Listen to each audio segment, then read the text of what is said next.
नमस्कार। खबर मंत्र में आपका स्वागत है।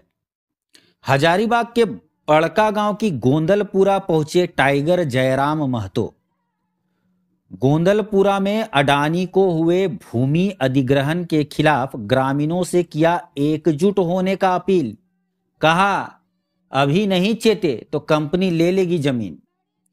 टाइगर जयराम महतो आज बड़का गांव के गोंदलपुरा में झारखंडी भाषा खतियानी संघर्ष समिति के खतियानी महाजुटान में पहुंचे तथा वहां मौजूद ग्रामीणों को संबोधित किया।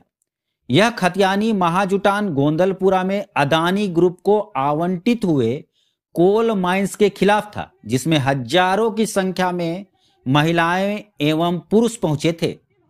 खतियानी महाजुटान को संबोधित करते हुए टाइगर जयराम महतो ने लोगों से एकजुटता बनाए रखने की अपील की तथा केंद्र और राज्य सरकार पर हमला बोलते हुए कहा कि जो जमीन ग्रामीण देना नहीं चाहते हैं उसे सरकार बंदूक के दम पर लेना चाह रही है।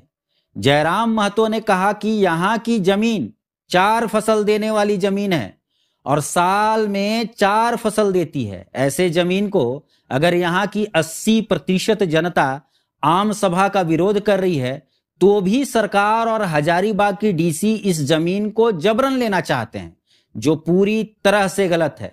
जयराम ने हेमंत सरकार को जल जंगल जमीन के वायदे याद दिलवाए। जयराम ने विधायक अंबा प्रसाद और सांसद की बात करते हुए कहा कि अगर विधायक और सांसद सच में ग्रामीणों के साथ खड़े हैं तो इस मुद्दे को विधानसभा और संसद में प्रमुखता से उठाएं और यहां हो रहे अन्याय में यहां की जनता का साथ दें। ग्रामीणों ने भी खून के आखिरी कतरे तक कंपनी को जमीन नहीं देने का शपथ लिया।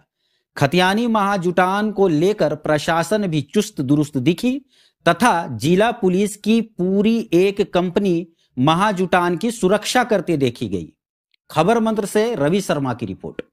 कि एक कोस में पानी और दूसरा कोस में पानी बदल जात रहे तो हनी लागा हजारीबाग के हाना लागो धनबाद के बाद बोकारो हो, बोकारो के बाद रामगढ़ हो, तब हजारीबाग हो ना। ऐसे खातिर कि कुछ दिन पूर्व सोशल मीडिया में एक पेपर कटिंग के माध्यम से हम लोग पढ़े थे कि यहाँ के लोग लगातार मौन आंदोलन कर रहे हैं। अडानी की कंपनी यहाँ लोगों के ज़मीन को कब्जा करने के लिए बहुत इंटरेस्टेड है। कोल ब्लॉक उनका एक आवंटन किया गया है, लेकिन उसका एक प्रावधान है।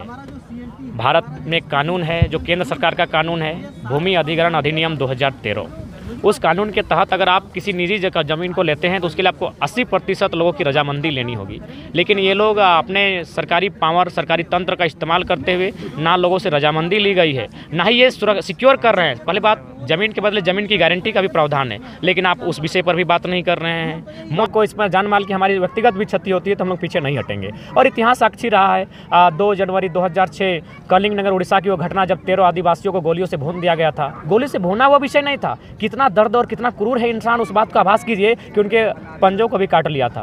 हम संसद में, विधानसभा में जो प्रश्न उत्तर काल होता है वहाँ सवाल गूंजना चाहिए था। और विधानसभा संसद का मतलब ही होता है वे लोग वहाँ नींद लेने के लिए नहीं जाते हैं, वहाँ अपने क्षेत्र की समस्याओं को रखने के लिए जाते हैं, क्षेत्र की समस्याओं को बात करने जाते हैं। तो कहीं ना कहीं संसद में इस बात का ना गूंजना, जबकि ये आपका अडानी का मामला है, अडानी यानी सेंट्रल से इसका संबंध है, तो कहीं ना कहीं संसद भवन ने स्थानीय विधायक को, जो स्थानीय विधायक हैं, उनको इस बात को रखना चाहिए था। लेकिन दुर्भाग्य का विषय है, निश्चय ही संसद